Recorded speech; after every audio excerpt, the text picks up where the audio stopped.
Bueno, vamos a ver una calefacción que dicen que hace mucho ruido.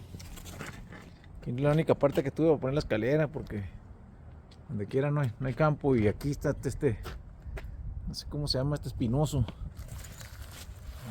Bueno, por aquí me voy a subir, ni modo.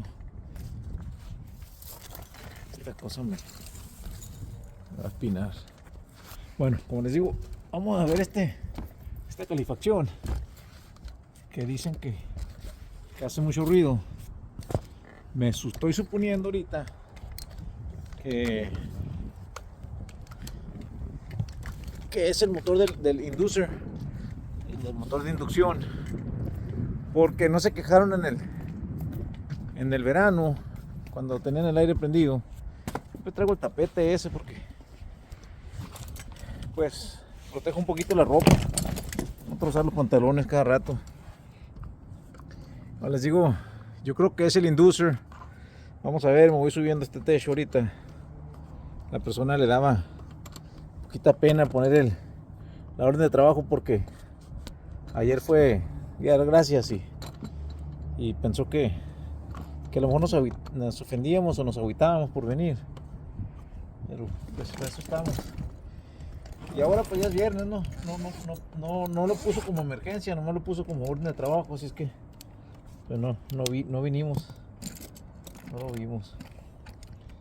Vamos a ver, según yo, este es el inducer, el que va a ser el problema, que es el motor de la inducción, que es cuando antes de prender el calentón, es el que se asegura de que está circulando para sacar el carbono monóxido de la unidad.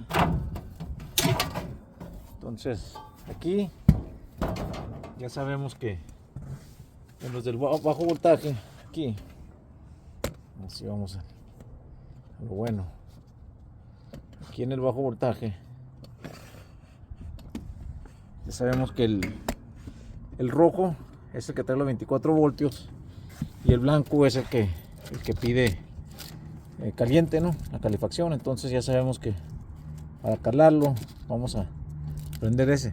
Según yo, mi teoría es que posiblemente va a ser este motor. Sí prende, me dijo él que sí prende, lo que me hace pensar que nomás está haciendo mucho ruido. La queja es que hay mucho ruido nomás, no que no sirva. Vamos a ver aquí.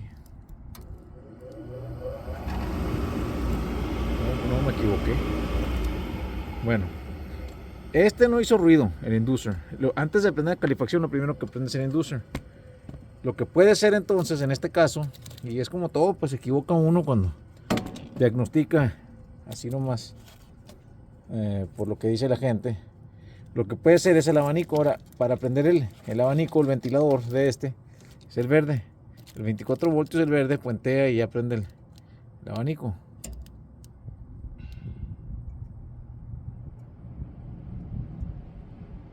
Que también no estoy oyendo casi ningún ruido.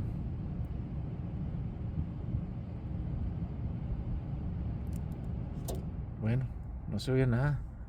Entonces va a ser un poco más curioso este asunto.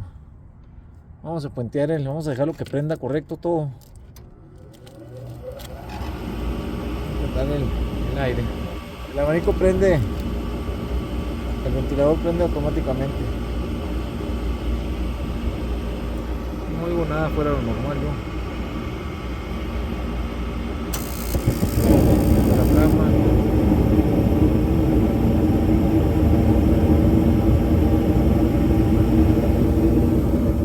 La verdad no oigo nada, no escucho nada que sea.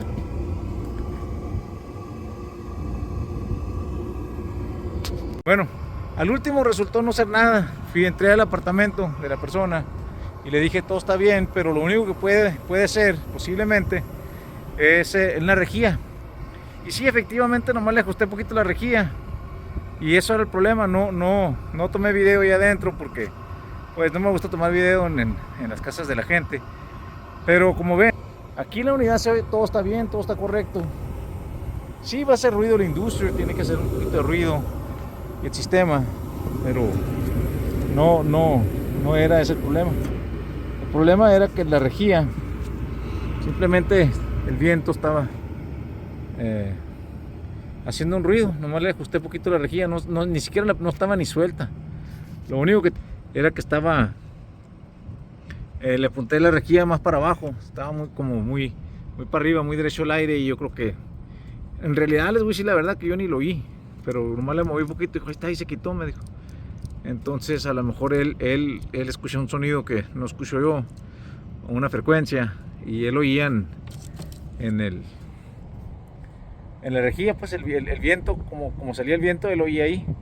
Y ese era todo el problema. Hay veces que así son estos trabajos que se ven complicados y al fin de cuentas pues son cosas sencillas, pues, y hay veces que sí llega uno y pues sí está complicado, pero este fue uno facilito, que es buena lección para muchos, porque si no hay nada aquí, revise las rejillas, posiblemente el sonido está en la pura rejilla.